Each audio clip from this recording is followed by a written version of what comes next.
This is the Spectrum News New York 1 Community Calendar featuring upcoming events from around the 5 boroughs.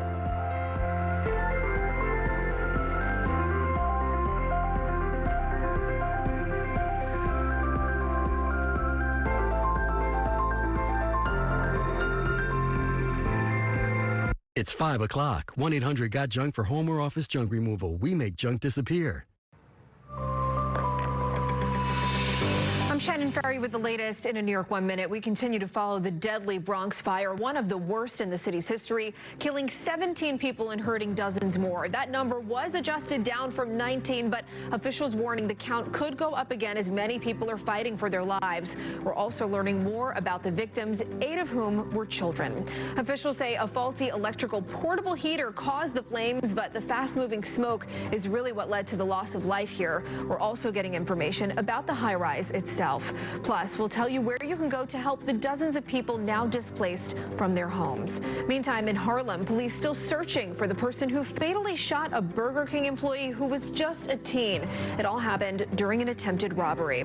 Eric Adams defending his decision to appoint his brother, a retired NYPD sergeant, to lead his security detail, and the Yankees making history by promoting a woman to manage one of their minor league teams.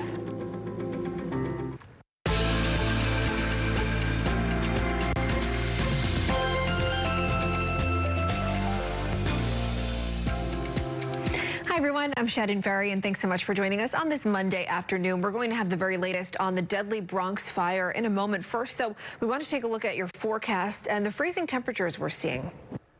We're tracking Arctic air. I'm meteorologist John Davitt, and we are going to see some of the coldest temperatures we've had in nearly 3 years tomorrow into Wednesday morning. So the city definitely going to shiver, especially when you factor in the wind chill. It's cold right now, but temperatures are really going to be extreme tonight into Wednesday morning. So as we go further in time, these wind chills keep dropping, and tomorrow morning it's going to feel like it's below zero for a good part of our morning. The good news is the cold doesn't stick around too long. Our high tomorrow, 22. That's it. We will rebound to 40 on Wednesday, but that's after a frigid start to the day. So it's really Wednesday afternoon that we get that relief. And then Thursday, a small thaw when we hit 42 degrees. Let's go track this Arctic air, show you where it's at. Yes, it's cold right now, but this is not the Arctic air. It is still yet to arrive. Right now, it's centered back in Chicago. And take a look. This is going to come our way, and we're really going to feel it by tomorrow morning. Feels like temperatures going to be in around the zero area. Meanwhile, the air temperature tomorrow morning, 8 a.m., 14 is what it feels like. And during the day, we don't really recover. The high tomorrow, just 20. And this Arctic air is going to be in place for Wednesday morning, too. So while the Arctic air is here, be careful with those space heaters, of course, and stay off the frozen ponds. And definitely a good time to test your carbon monoxide and fire detector. So tonight, it's dry, but boy, it's going to turn cold. 15 is where we're heading. And tomorrow, sunshine, but no warmth. We do get that second half of the week with a warm up, and it does stay dry. Our Courtney Gross has been taking a closer look at the investigation and the building itself. She joins us now with more on what she's found. Hi, Courtney. That's right. The investigation continues after this awful tragedy at this apartment building in the Bronx. What we're learning is that authorities, investigators from the fire department are looking into and honing in on this closed door issue. We know that a couple of years ago, the city council passed legislation to require all apartment doors to be self-closing. Why is that? As this has been a message from the fire department for many years, that it's very important if there's a fire in your apartment that when you leave, if you're able to, you should close the door. That really helps contain the blaze. And that was not what happened in this case. This apartment door was open. What we're learning from sources at the fire department is that this entire apartment building did have self-closing doors. The question is, why was this door at this particular apartment able to stay open if it was a self-closing door? So it is either potentially a tenant issue, perhaps something was done to the door to keep it open, or perhaps it was a maintenance issue, which is what fire department officials are looking into now. We did get in touch with the building owners to find out whether or not there had been maintenance done on this door. Were they keeping up with all the maintenance that had to be done to ensure that all of these doors would in fact close behind the tenants? And what we're told by the building owners is that in July of 2021, they did do some work on this particular door. They repaired a lock after the tenant's request, and at the time they inspected to make sure that it was still self-closing, and they did say that they didn't get any other problems with the door after that fact. We've also touched base with the city's housing department to determine whether or not there were open violations for this self-closing door issue at the building. And what the housing department is telling us is that since 2019, there have been no violations for this particular issue. They don't have any open violations now. There were 2 in 2017 and 1 in 2019, but they say that recently, there really hasn't been any issues. Of course, authorities will continue to investigate this. They'll continue to review it, and it's unclear when this investigation will be concluded, but obviously, as we get more details, we will be sure to bring them to you. For now, that is the latest. I'm Courtney Gross. Let's send it back to you. And the mayor has been making announcements since this fire broke out, taking questions. Our Gloria Pazmino standing by with details on that. You know, Gloria, Mayor Adams said he spoke to President Biden, who has pledged support for this community that is really in mourning right now. That's right, Shannon. Mayor Adams said he got a call from the president this morning, and he said that it was evidence that this tragedy really has the eyes of the world on it.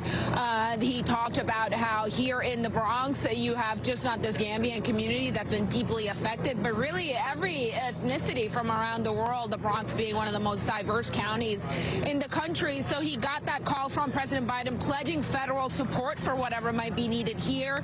And there was a real show of force from elected officials here from New York, both representation from the governor's office as well as local elected officials. Listen to the mayor talking about his conversation with President Biden this morning. I received a call from President Biden, and he has made it clear that whatever we need, the White House is going to be there for us. He has just sent a very strong message that this is on the radar of the entire globe of what has happened here. Now, as I said, part of what we are seeing here today is a real show of force from elected officials. Everyone talking about resources that will be made available for these families that have been affected by the fire. But also underway is the investigation about what exactly went on here. We know that the fire started as a result of a faulty electrical heater that the family in this apartment was using. And we know that this building has had some history of complaints. However, the mayor made it clear today there were no outstanding complaints related to heating here in the building. There is an investigation that is being focused on whether or not this building had functioning self-closing doors. Those doors are required by law. They are part of the fire code. And as we know, unfortunately, the door was left open, and that is what helped and contributed for the smoke to spread out throughout the building, and it's ultimately what caused so many people to die from smoke inhalation. It is not yet clear exactly why that door wasn't functioning, but Commissioner Dan Nigro of the fire department spoke about that investigation as well. The stairwell was very dangerous as the door was left open. Some of the floors, certainly on 15, the door was open from the stair to the hall, and the 15th floor became quite untenable. They opened the door to escape the apartment. There were multiple people living in that apartment. As they left, they opened the door, and the door stayed opened. The door on 15 and the door to the fire apartment was not functioning as it should.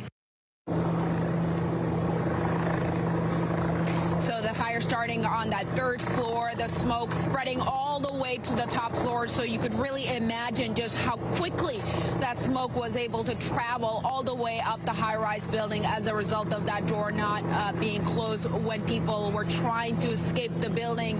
Mayor Adams emphasized during his remarks here today that the city will now focus on making sure that people are aware that closing the door is the right thing to do. He also made it clear that, this is not the time to point fingers or talk about what the family should have done, could have done.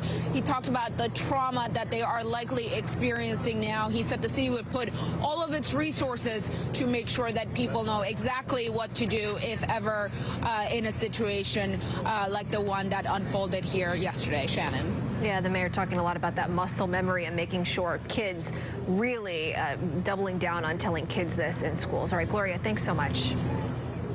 Authorities still searching for the gunman who killed a teenage Burger King employee. It happened during an attempted robbery early yesterday morning at the fast food restaurant at 116th Street and Lexington Avenue.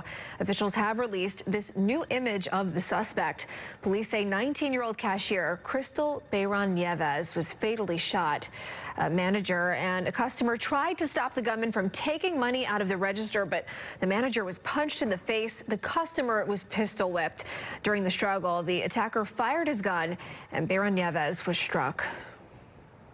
I'm outraged about it, and it's really bad that this is going on, in this neighborhood.